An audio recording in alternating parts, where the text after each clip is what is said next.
All right, welcome back to part 2 of our Let's Play of Fiasco. This is Act 1. We set up the scene in the previous part, and I am a time traveler from the past. Tony is an FBI guy who helped me out when I was a time traveler from the past, gave me like sort of a cover story and whatnot. And Joseph is a small-town sheriff who threw me in jail. Because Not yet. That was my opening scene. Oh, okay. Well, maybe he threw me... Anyway, I'm wandering into town. He doesn't like me. And the FBI is coming to town, and they'll be interacting shortly. Should we explain the dice real quick, how this goes? Yes, you should. All right. Well, so we're going to go in turns. Whoever's turn it is gets to establish the scene or gets to end the scene. If they choose to end the scene, the other two people get to establish the scene. The scene plays out, and whoever is on the ending duty, whoever decides the ending of the scene gets to decide white die, which is a good ending for that character, or red die, which is a bad ending. These are all interpretable. Doesn't necessarily mean, dramatic, horrible things happening. If you get a red die, it just means things don't quite go your way. You have to die. Your head explodes every time you get a red die. Work now. I'm going to set the scene of this... Do you have a name yet? Let's just call me Bill. Slippery. Slippery Bill. Slippery Bill Turner. Bill Turner sounds awesome. Yes. Yes. I like that. Bill Turner sounds like an Old West dude. Does. My name is Robert Booker, by the way. I don't know Excellent. Why. I like it. It's very FBI. All right, so... And you got Sheriff McGuffin. Bill Turner is wandering into my town of Shady Maples. Walking along the main street. I pull up in my squad car, and I'm kind of tailing him. Flash your... You do boop! Yep. Time. Whoop, whoop. Sheriff, is there a problem? I don't think I've seen you abouts here before, son. No, I'm new in town. Just got here last night. I'm kind of looking over your clothes. You got any work in the sheriff's office? What? I know a lot about law enforcement. Do you? Yeah. Yeah. Lots of thieves do. In a former life. Lots of criminals do. You staying with one of the residents here? I am maybe not. give you a ride to their house? Not yet, no. Interesting. Well, I'll tell you what. I like to welcome everyone to town who shows up from the outside. Why don't I give you a ride down to the old jailhouse? We can get to know each other. I guess. All right. I kind of had some business I wanted to attend to, but well, I don't need to talk about that. This is my town, Shady Maples. Your business is my business. Right. Well, you're the sheriff. Get in the car, son. Whoop. And off we go. Chunk. Tony. Rum, rum, rum, rum. Okay, so this is Joseph's scene. So you two. I feel like that this ended well for Joseph. He got what he wanted. Yep. Well, we're not done yet. Okay. Is the scene not over? No, we're gonna go to the. Okay. Technically, if it was a film, you don't give it out after the scene ends. I still feel like it's and I'm gonna go. You're in power here. There's no reason for it not to end well for you. Yes. I'm not gonna slug you and like take your gun and shoot you or something. I'm trying to keep a low profile. I agree. So, and is this just like a small sheriff's office with a holding cell? It is exactly what it is. Yes. And ending well means Joseph gets mostly what he wants. Yeah, well, I'm saying right now something you've done gives me cause to put you in jail, legally. I don't know. Do you take my? I assume you take my binoculars as well that can see ghosts. Oh my God, that's right. That's very well. important. They're there. I mean, it's just like a hook. I put your bag on. You had some pot on you. I don't know. And we're not in Colorado. Okay. Something very light. Sorry if anyone's a stickler for pot laws. Or, I don't know, you had an open container. Something like that. That's a good idea. I like the idea. Open container. Okay. I was drinking a little bit. And clearly I'm just pushing this just because I can. Yes. Oh, that's an open container there. You're like, what, really? And I'm like, nope, into jail. And so that's our first scene, is the loner, Bill Turner, being arrested by Sheriff McGuffin. Okay, so now it's my scene? Yes. And you have to ask that before every turn you take now. Do you know why, Albert? Because I went out of turn last time. I really wanted to be a time traveler from the past, darn it! You got that, but... So I guess I'm in jail. Like I have to start in jail. Well, no, I think you can set scenes that impact you. They don't necessarily have to have you in them. All right. For now, I think you can do the sort of what we discussed. But I'm just saying, there's a lot of leeway in this game, and you don't have to get too roped down with things like that. I can't imagine that every scene's going to have one of our characters in it every time it's our turn. That's all I'm sort of saying. So I'm in jail. I don't know. I'm bouncing the baseball off the wall. Very nice. Because I have one of those. And apparently they let me have it. Someone just left like a racquetball or something like in the cell. Let's say where we are. It's nighttime now. I am in jail, but that's not where the scene happens. There is a woman closing up shop at her jewelry store that she owns. Can we just say this is parallel in time? Yes. Because remember, I'm leaning towards the sheriff, thinking you're the killer, and if you're clearly in jail during the murder, that's okay. A little bit off. Okay, so in the past, before you pick me up, woman closing up shop. I feel like this is going to end badly for me. Yes. But that's already established. We're just going to do that. It's like she hears a noise or something. She looks over. There's nothing there. Dun dun. But she continues locking up, walks out to her car, and then she sees someone that she knows. It's an old friend of hers. Let's say it's an older woman. And she says, "Oh, hi, Eunice. What are you doing here?" Eunice. I'm sorry. I thought that's perfect. the older lady's name, and Eunice is like, that's exactly what an older lady would be named. She kind of like Eunice sort of makes some sort of this vague statement like, "Oh, it's just in the neighborhood or whatever," and the woman's her like, head explodes. And then her head explodes. Let's go with that. Wait, really? Yes, actually, her head does explode. I thought there would be something a little bit more characteristic that the shapeshifter would do other than just spontaneous head explosion. I think that's pretty characteristic. I think Eunice holds out her hand, it starts to glow, and the woman you want some razzmatazz around the head explosion. Yeah. Okay. Yes.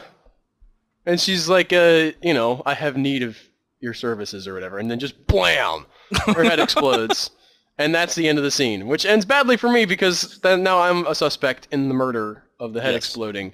I don't know why they think If you wanted to make yourself a stronger suspect. I had a gun in my backpack. Yeah. And they think maybe it's been recently fired.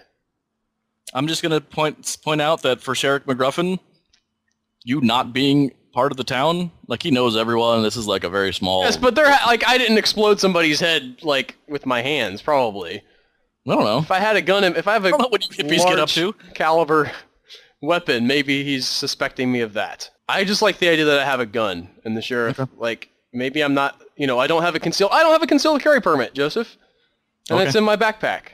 It's a large caliber handgun because I'm from the Old West, and I'd be the kind of guy that would have that, and so that's why I'm in jail. Like 1850 Colt Navy or something like that. Something like that. So that's the end of my scene, I think. Yeah, Tony, it's your turn. All right, I think I'm going to choose to set up. And Joseph and I are Joseph's at the morgue looking at the body. Without a head. Yeah, without a head. So this is us, say at 8 a.m. the morning after all this happens because I've flown in. You're sitting there and you don't even know that the FBI is coming yet. So I just walk into the morgue while you're looking at the body, remembering all the good times you had with Eunice and all the cookies she gave you. No, Eunice isn't there. Eunice was the shapeshifter. Oh, which one was it? What's the name of the lady whose head exploded? I mean, we didn't give her a name. Janice. Yeah, Janice had her head exploded. You're looking over the body at the morgue, reminiscing about Janice because everybody in the town. Mm-hmm. And I just walk in and start looking at it. I don't even address you. Yeah, well, that's not going to fly. Can I help you? I don't like your look either.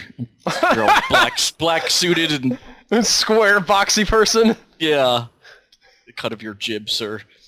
Listen, Sheriff, you're out of your league here. You need to get out of the way. Well, first off, sir, who are you, and do you have perhaps you flash a badge? I would imagine that would badge. That would probably be a good start. I'm like, FBI? I'm What are you Agent doing Booker here? with the FBI. Booker. I love that, too. What are you doing here? Why is the here to FBI investigate coming a in on murder. my body? I'm here to actually solve a murder. And why does this murder yours?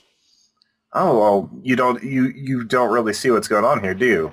Like, do you see any powder burns? Do you see anything going on like that would indicate that I this see was Janice Jannerson lying here dead on my morgue table here in this morgue that's spooky. That's all I need to know, and I'm going to solve this crime. I don't know exactly why the National Federal Bureau is involved. This is the wrong pay grade for you. Like, you might know this town, Whoa! but you don't know that's what's harsh. actually happening here. It's actually, By the way, I've given you a red dice. This does not end well for you, Tony. All right. I also forgot to mention, and we've all forgot to do this, when we get a die at the end of our turn, we're supposed to give it away. Oh, yeah. oh, really? I thought you kept it. No, that's in Act 2. Oh, okay. All right, we'll do that next. The FBI would need to either have, what is it? It would have to cross state lines or... You got to Yes. show me some reason why this is... Yes. And I'm not asking that as the sheriff. I'm asking that as a storyteller. I don't think guys- Tony's willing to give that up yet. Well, do we have that set up? I mean, that Tony has a file that, you know... Okay, is that what it is? It's He's got other suspicious, like, there exploded was- heads? Yeah. Yeah. There are other bodies. Okay, I wasn't sure if you And said that. But they're Like, in, I- like, 1864 Right. from Okay. the historic file. So he can't tell him that. He can't tell him, I'm hunting a killer from 1864 who's also a shapeshifter. And I walk over to the body, and I dig my finger into the neck and pull Ew. out some green goo. And I say, this is why. And I You're said, not- what the hell are you doing contaminating my crime scene?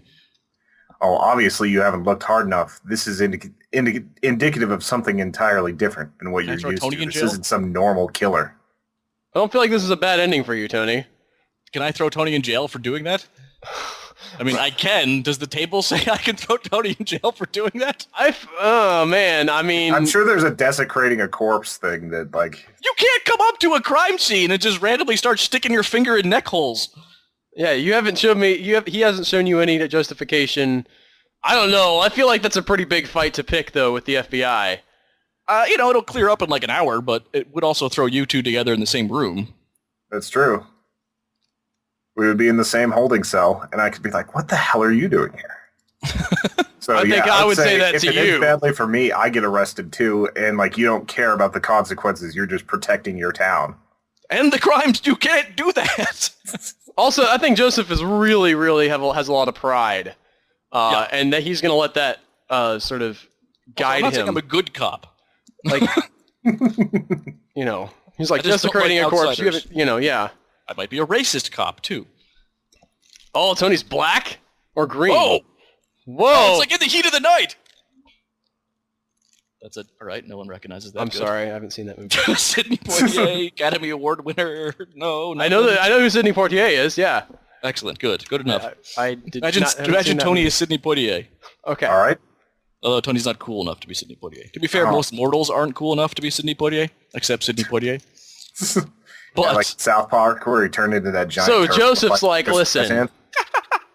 You can't come around here throwing your weight around is the like table that. okay with that? That's the first. That's really what I'm Yes. asking. No, I like that. If you Yeah, have like- if you're super proud and a little bit racist, and some black FBI agent who doesn't actually tell you what jurisdiction he has comes in and starts throwing around his weight, I think that you're going to throw your weight Starts back, digging around and even though it may not be the best thing for you long term.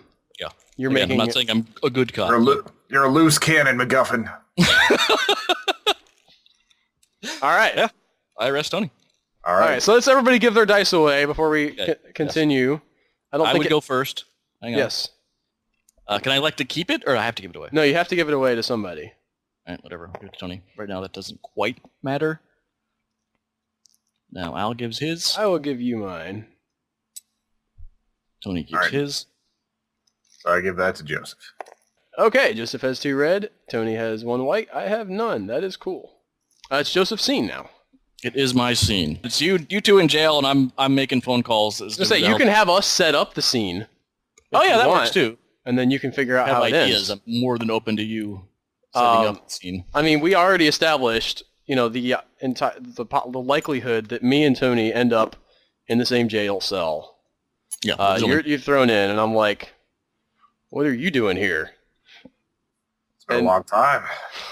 Like, I did not expect this. I didn't expect to see you again. I certainly didn't expect to see you again in a jail cell, Mr. Booker, if that is even your real name. Oh, it's not like I'm going to be sticking around here very long. Once I get my phone call, Sheriff McGuffin's going to have some problems. Oh, I keep forgetting about phones. God, it's so good here. It happens. You didn't grow up with them. Until you actually try out the internet, it'll blow your mind.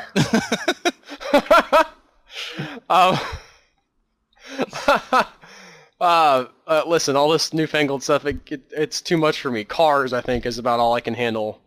And I'm not even, I appreciate all you did, but seriously, what's going on? Why are you here? Cars 2. We've got a really strange murder happening in this town. I was told to come out here. And before I could really do any investigating, Sheriff Asshole over there was just like, oh, I'm going to send you to jail. All I did was show him some goop. Some weird ectoplasm. Weird murder, you say? Yeah. I mean, we're both in here. You've got time. You mind telling me what's going on with that? Can I trust you to keep this quiet? I don't want to get fired. Who am I going to tell, Mr. That's Booker? very true. Who? I don't have. All of my friends are dead now. Well, I'm a drifter. This guy threw me in jail. It's pretty gruesome. Have you ever seen an 80-year-old woman's head explode? I actually have. Dun dun dun. Tell me more. It was right before I came through the time rift. So you're saying this might be related to this? And I guess I don't have my file on me. I tried to tell you about it when I came through. You didn't believe me. Well, you came from the past. I didn't know if you hallucinated. I'm pretty sure it's got a pretty big emotional toll on the psyche. There's a man going around who doesn't have a face, and he steals the faces of other men. I've been trying to find him for 3 years. Do you have any leads? What have you found so far? But he came to this town for a reason. I don't know what it is, but there's something about this town that's strange. Yeah, there is. This fucking sheriff throws everyone in jail. This is my scene, right? Yeah, so you can decide how to end it for yourself. It ends badly for you. We pan out. I'm at my desk. I'm looking through Tony's stuff, and it becomes more and more apparent that you are an FBI agent. You have your file and your gun and everything, and then the phone call comes in after I've entered all this into the computer, and I get my ass chewed out by, the governor. Who would the FBI sick on me? Your chief. There's just people just absolutely wailing on me for putting you in jail. Not to mention the horrible political... It's like an avalanche after that. Yeah. Plus, the black FBI. It's just a shitstorm for me. I'm told to just hand over the case to you. The FBI definitely has precedent. And I actually even start getting pressure from the mayor. Press shows up. I'm throwing the press in. There's a little bit of coverage starting to come around. And there's actually some pressure also to release Booker Turner, Booker, good old slippery Bill. I don't know if that happens yet, but Tony is definitely out of jail. And gets a really shit-eating apology from me. But no handshake. All right. And I'm going to get... Al, you get to have a die. Yay, I get to have a red die. 2 more scenes. My scene now. Yes. Can we just assume that I got out of jail? Yeah, that's fine with me. He's got bigger fish to fry right now. Well, actually, I'm just completely almost usurped from my job. Yeah. I would say. I want to figure out what this... okay. So I go... Here's my scene. Establishing or... Establishing, really. Yes. I then... because I found out from you... at some point in the conversation, you told me where this murder happened. I get my personal effects back. I'm out of jail now. And I go to the scene of the crime with my ghost-seeing binoculars. Can I keep the gun? Your gun? Yes. Okay. That's fine, as long as I get my binoculars, because I was going to use them. Yes. Although, now that we have all these details established, I'm like, where did I get ghost-seeing binoculars? Like, you were so excited about that when we first saw them. I don't know why. Like, what is it that? Just went into a complete other direction, and that card kind of got just stuck in there. Okay. So I'm gonna say I'm gonna update the binoculars allow you to see ghosts. They allow you to see the past. Okay. All right. So that is a more refinement. It technically would still kind of be ghosts, but the people Definitely aren't works for like me. hanging around. There. But he uses he goes to the crime scene. He uses a little focus knob. He looks through and he sees the killing happen, and he sees it being Miss Eunice. All right. So he knows at that point that the killer has been in contact with this Eunice woman. How do I use this information? Well, I have two things. Okay. 2 ideas. One, you can't trust Tony. I mean, you guys sort of are. Well, I can trust Tony. Tony doesn't know who Eunice is, though. Well, he's got the FBI at his disposal. He can figure out who Eunice is. 2, a phone book? I don't have her name. She said I her think name. if it's a small town. No, like, I can't. I had binoculars, not headphones. Oh, I'm sorry. I thought you could hear what was going. Okay, so you can only see. Yes. I think maybe I can go to Tony and we can do some investigative work. I know, I can tell him, look, 80-year-old woman. So Tony, you're in the scene now. All right. I come to you after having gone to the scene of the murder, and I'm like, I have information about who the killer might have been. You need to investigate a woman who's about 80. All right. She has silver hair. She was wearing a blue dress at the time of the killing. Glasses. All right. I think what we have to do is we have to talk to some people in the town. We have to call up some profiles from the FBI. But the first thing we should probably do. She was walking, so she doesn't live very far from here. If this is what I'm thinking, then this woman has probably disappeared from all of her social circles. If we go to some of the small churches around here, ask if an old lady has stopped showing up, like for service, or if we go to maybe a bingo hall or something, maybe somebody's got more information. Anyway, I think that the gist of the scene needs to be that I figure out, through either your files or a little bit of investigating, beating the pavement, we figure out who the person... Why did you shut down? That was good investigating. Well, yeah, that's not that compelling. Sweet bingo hall action. We figure out that the positive that I would like to say that I get out of it is that we figure out who the shapeshifter has taken the form of. I'm just imagining that the shapeshifter actually likes bingo, and we get to the bingo hall. I think that Miss Eunice is in the basement of her house, probably head exploded. Damn it, Al, the crowd wants a bingo hall scene. You just at least give it to us in a montage. We beat the pavement, there was a bingo hall, there was a church, potluck or whatever. There was a knitting circle, too. Don't forget the knitting circle. Yes, yes there was. Now we have another exploded head body in the morgue. And it is Tony's scene. Oh, you found the body. Yeah, we found the body in her basement, like Al said. Okay. Clutching dearly to her knitting needles. And bingo. I'm gonna give Tony her little dog is tearing at her leg because it's oh God! Oh, I love that. Yeah. Tony can have my white die. And your red die, Al. What? Where's your die? It's right behind Tony. Oh, is Robert Booker blocking it? Yes, he is. In my view. That stupid. That's so smug. Tony's scene. Made out of boxes. All right, my scene. So we found the body. We can either call in the sheriff and be like, "See, I told you something different was here." But that's kind of just rubbing it in. No, because the sheriff still suspects me. He could say, well, that drifter could have. I mean, maybe. I don't know. I'm saying, if. Then again, we don't know that, Eunice, or he would have no idea of knowing that Eunice was the shapeshifter. Right, yeah, we're not talking to him about that. He has another exploded body on his hands. Well, yeah, the murderer could easily point out the body that he left behind to do that. Yeah, he's like, how did this guy know? Oh, yeah, because he doesn't know about the ghost goggles. Yep. Yeah. He could be like, how did this guy know? You can't tell him because, you're a paranormal activity investigator. Yeah, you're not hey, but your scene. Simple. He has goggles that see through time. It is Tony's scene. Sorry. Yeah, I'm just trying to figure out how to frame this last scene since this has to get us to the turn comes. That get the tilt. The tilt. Yes. That starts to throw some stuff in. That's where things will really start to. Look, we've got 2 exploded heads, goggles that see through time, a pissed off sheriff with an old timey gun. And the coolest man in the world, as always. We have to have one of those in our story. Sidney Poitier himself. Should I say that maybe I got the goggles from the shapeshifter? Since he has a time travel device as well that he dropped the time goggles, and that's maybe why, like, a part of... I kind of like that they just got altered because you had them on you when you got yanked through time, along with your gun and your... Maybe, but then does my gun shoot time bullets? I mean... Well, Albert... It would make sense that he would have some kind of weird time travel tech since he has time travel. Maybe I was thinking that the gun is how we finally killed the shapeshifter, because it's also ancient and timey. I want us to have a confrontation with the shapeshifter. Well, that's definitely going to be in Act 2.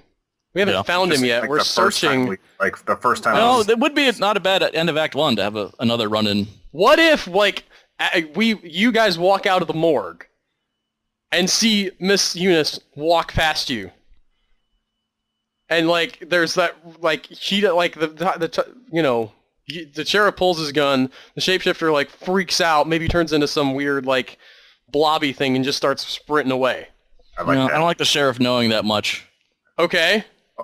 Well, then, like, Miss Eunice starts sprinting away way faster than an old lady should be able to, and the sheriff's like, what the heck is going on? He starts chasing after her. I like the idea of you reacting to, I walk out of the morgue, you follow me, you're yelling about me being in your town and, like, all this stuff that you've had to put up with from the mayor, the governor, like, every single person that can call. Like, so you, like, we're just sitting there and we're arguing on the sidewalk. I'm giving you a good outcome, Tony. And, like, we just see Eunice walk by, like, just smiling, a little bit more spring in her step. She doesn't look like she's 80. She's just walking by like a normal person. And, like, your face just goes white. Dun, dun, dun. Well, I'm not that inept. If I just walked away from her body, I would be like, excuse me, what is going on to the lady who I just walked away from? I do like the idea, and I keep mentioning this, as press is around, because press sort of makes me not act like a dick, or at least everyone has to be sort of civil and... That or the picture they're going to get is you chasing after an old lady. Yeah. Full sprint. Maybe they do get that picture, though. I mean, this scene ends well for Tony, and Tony does not like Joseph. This is true. Maybe by proxy of it ending well for Tony, it ends badly for Joseph, because Joseph just takes off... Sorry, not Joseph. Sheriff MacGuffin takes off, sprinting after the old woman, and, like, tries to tackle her, and there, like, are all these... and there's press. There's just me, like... Somebody, like, snaps a photo, and while you, like... Yep. You like try to take the camera away from him, and she gets away in the process of you like freaking out. Yeah, like I can swarm, but I'm... And then you come up, like, you've heard the commotion of people yelling and stuff, and you go and Sheriff MacGuffin is screaming about, "She's alive! She's alive!"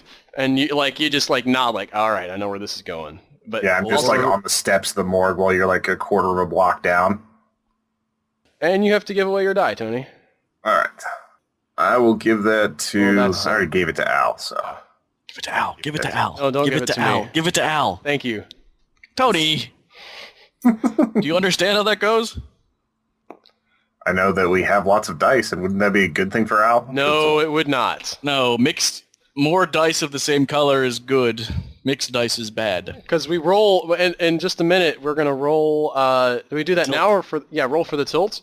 Mm-hmm. So, whoever has the highest, like, you subtract your white die from your red die, or whatever the highest number is. The high from the low.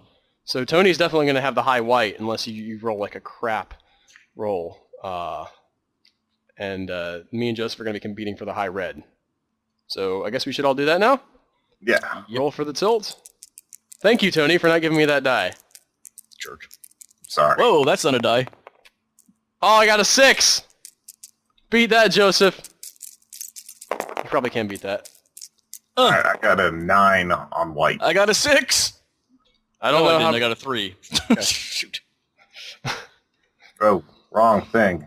All right, so who picks first on the tilt? If you have the highest number of either color, you will help add a pair of complications. Tony's high white. Al, you're high red. Yes. Roll the unused dice in the central pile. All right, rolling them.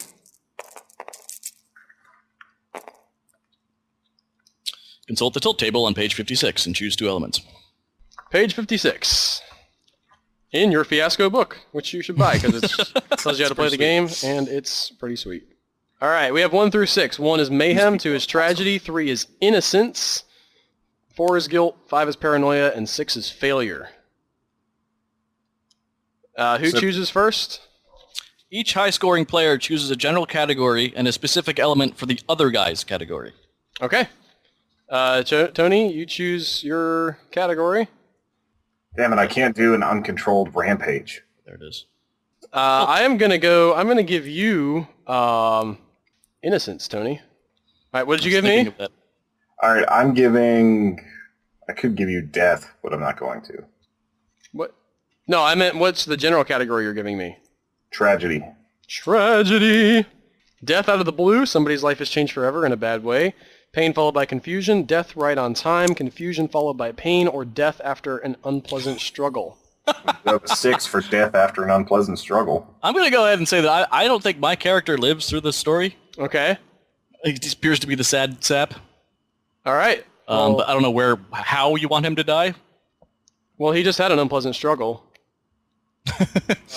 We're doing death after unpleasant. I guess. I mean, that's what I just threw down a 6 because that seemed like death out of the blue is more fun, but I don't have a 1. So death right on time doesn't even make sense, and I don't have a 4. So I'm going. I like the idea of death, and I'm going to say after a struggle. Tony, we have innocence. You have somebody who's not so innocent after all. A neighbor wanders into the situation. Wrong guy gets busted. Collateral damage. Love rears its ugly head. A well-meaning stranger intervenes. We have 5, 6, 2, and 2. So 2 would be a neighbor wanders into the situation. Love rears its ugly head, which I don't know if we've got elements for that. A neighbor wanders into the situation, or a well-meaning stranger intervenes. Everyone's a neighbor in Maple Shades, wherever the hell I called it. Town motto. Population 582. Mm-hmm. All right. I'm just going to say a neighbor wanders into the scene. What about yours, Joseph? Am I not seeing it? Like, am I too zoomed in? What? Where's your card? I don't get one. He doesn't get one. He didn't roll a high enough number. I see. That's why he didn't want the white dice. Remember? Yes. Keep the dice already assigned in Act 1, reassemble the central pile. There we go. All right, so how does this play out? Well, that's Act 2. Those are not attached to any relationships at the moment. So we don't actually have to do the tilt, like play out the tilt right now. Those have to come in, but is there fair game for anybody or not relationship specific? Okay. So that is part 2. Chances are Act you know 1. I have some ideas, but they are not set yet. Okay. Yep. Thanks for watching, guys. Click like yeah. and subscribe. That was Act 1. We're going to And move the tilt. into Act 2 in the next part, so stay tuned for that.